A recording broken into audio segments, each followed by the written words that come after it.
علیکم ورحمۃ اللہ وبرکاتہ۔ الحمد للہ کفا وسلام علی حبیبہ الذین اصطفیٰ، اما بعد فاعوذ باللہ من الشیطان الرجیم، بسم اللہ الرحمن الرحیم۔ ان طہر بیتی للطائفین والعاکفین والرکع السجود۔ صدق اللہ المولانا العظیم وصدق رسولہ النبی الامین المتین الکریم، ونحن علی ذلک لمن الشاہدین والشاکرین والحمد للہ رب العالمین۔ سب سے پہلے آقائے دو عالم صلی اللہ علیہ وسلم کی بارگاہ میں درود و سلام کا نذرانِ محبت پیش کریں۔ اللہم صلی علی سیدنا مولانا محمد بارک وسلم، صلاۃ و سلام علیک یا رسول اللہ صلی اللہ تعالی علیہ وآلہ وسلم۔ ماہ رمضان میں بہت ساری عبادتیں کی جاتی ہیں، ان میں ایک خاص عبادت ہے جو ماہ رمضان کے آخری عشرے میں ادا کی جاتی ہے، اور وہ ہے اعتکاف۔ کہ 20 رمضان غروب آفتاب سے پہلے مسجد میں آ جائیں، اور 29 رمضان کو چاند ہونے کی صورت میں، ورنہ 30 رمضان غروب آفتاب کے بعد مسجد سے باہر نکلیں۔ تو یہ پورے 10 دن یا 9 دن یعنی آخری عشرہ مسجد میں اعتکاف کی نیت سے بیٹھنا، عبادت کرنا، یہ آقائے دو عالم صلی اللہ علیہ وسلم کی سنت ہے۔ آقائے دو عالم صلی اللہ علیہ وسلم اپنی پوری زندگی میں ماہ رمضان کے آخری عشرے کو کبھی ترک نہیں فرماتے اعتکاف کرنا۔ ہمیشہ آخری عشرے کا اعتکاف کرتے۔ کئی سال آپ نے پورے مہینے کا اعتکاف فرمایا کہ پورا رمضان کا مہینہ اعتکاف کی نیت سے مسجد نبوی میں رہتے اور اللہ کے ذکر میں مشغول رہتے تھے۔ اعتکاف ایک سنت مؤکدہ علی الکفایہ،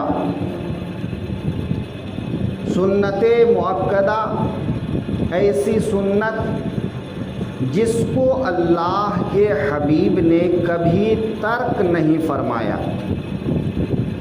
لیکن اس کو فرض یا واجب قرار نہیں دیا۔ امت پر وہ چیز فرض نہ ہو جائے اس لیے کبھی کبھی اسے ترک بھی فرما دیے ہوں۔ تو سنت مؤکدہ کی تعریف ہی ایسے کرتے ہیں کہ اللہ کے رسول اس کو ہمیشہ کرتے آئے ہوں، لیکن امت پر فرض نہ ہو جائے، کیونکہ اللہ کے رسول جس کام کو ہمیشہ بلا ترک کر لیں وہ چیز امت پر فرض ہو جاتی ہے۔ تو امت پر فرض نہ ہو جائے اس لیے کبھی کبھی اسے ترک فرما دیتے ہوں۔ تو ماہ رمضان کے آخری عشرے کا اعتکاف سنت مؤکدہ ہے۔ علی الکفایہ، علی الکفایہ کا مطلب یہ ہے کہ پورے محلے والے، پورے شہر والے، جہاں شہر چھوٹا ہو تو کم از کم شہر میں کچھ لوگ، اور جہاں شہر بڑا ہو محلے ہی اتنے بڑے بڑے ہوں کہ شہر کے برابر ہو جائے۔ تو وہاں پر ہر محلے میں کچھ لوگ، یہاں تک کہ کم سے کم ایک آدمی اعتکاف میں بیٹھ جائے تو پورے محلے والے اس گناہ سے بچ جائیں گے۔ لیکن اگر پورے محلے میں کوئی نہیں بیٹھے، پورے شہر میں کوئی نہیں بیٹھے، تو سب کے سب گنہگار ہوں گے۔ تو سنت مؤکدہ علی الکفایہ، تو علی الکفایہ جہاں لگا دیتے ہیں اس کا مطلب یہ ہوتا ہے کہ اگر کچھ لوگ اس کو ادا کر لیں تو سارے لوگوں کے سر سے اس کا گناہ اتر جاتا ہے۔ ایسے ہی جنازے کی نماز ہے کہ اگر جنازے کی نماز سارے مسلمان نہ پڑھیں تو سب گنہگار ہوں گے، لیکن کچھ مسلمان پڑھ لیں تو سب اس گناہ سے بچ جائیں گے۔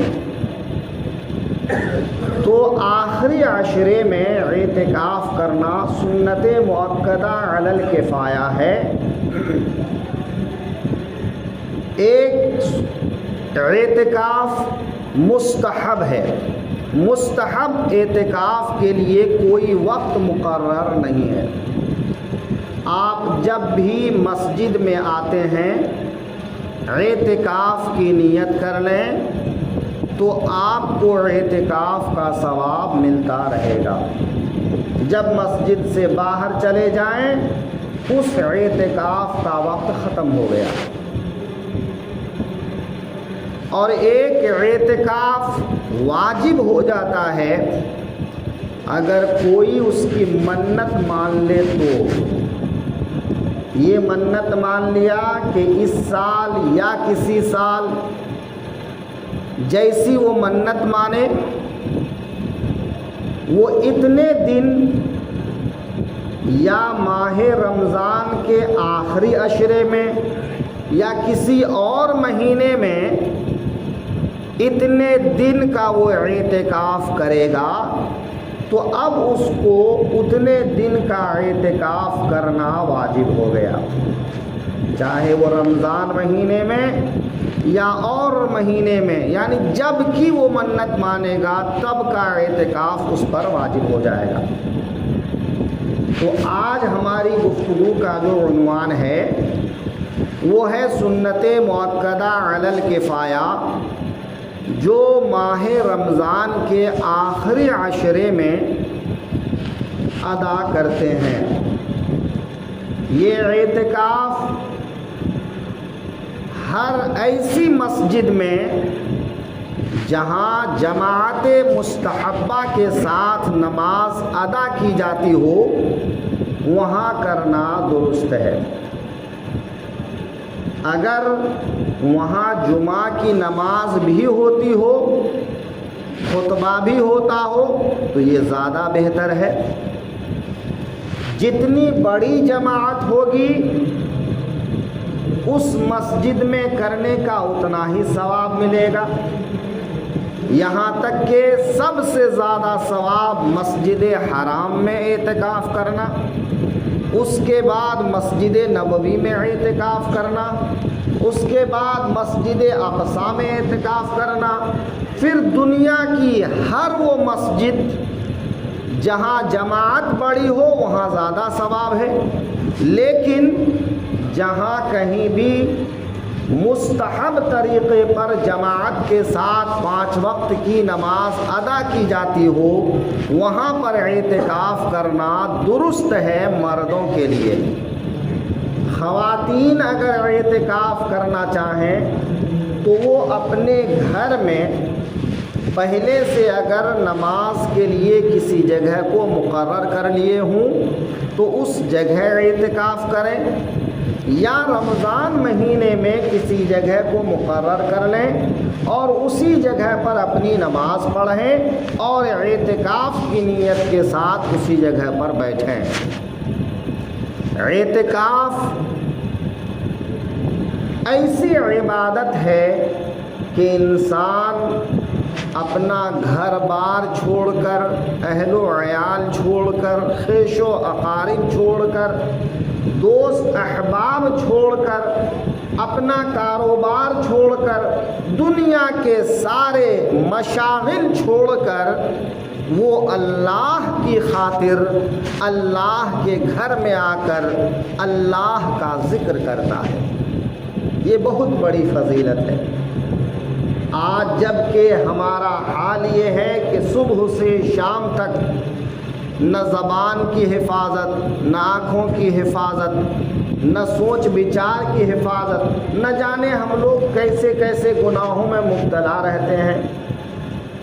ایسے تو مسلمان کو ہمیشہ گناہوں سے بچنا چاہیے، لیکن اگر ایک مہینے میں سال بھر کے بعد 10 دن بھی دنیا کی تمام مشغولیت سے بچ کر اللہ کے لیے نکال لیتے ہیں تو یہ بڑی بات ہے۔ لہذا کوشش یہ ہونی چاہیے کہ جو لوگ ہمت کر پائیں وہ ضرور اعتکاف کریں، اس کی بہت بڑی فضیلت ہے۔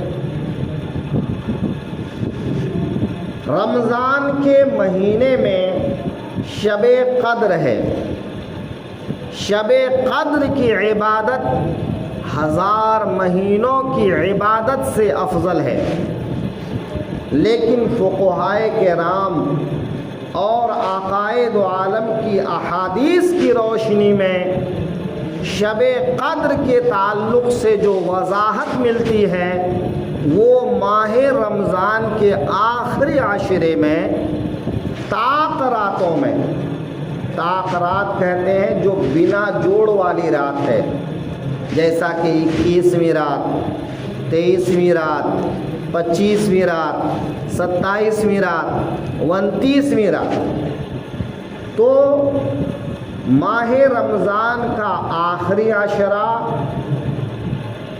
اس میں طاق راتیں۔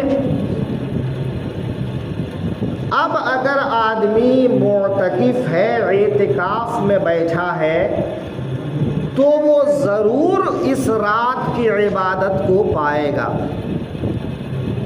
کیونکہ ہم عبادت کرنے کے بعد اپنے گھروں میں چلے جاتے ہیں تو جتنی دیر عبادت کرتے ہیں اتنی دیر عبادت میں مشغول ہیں۔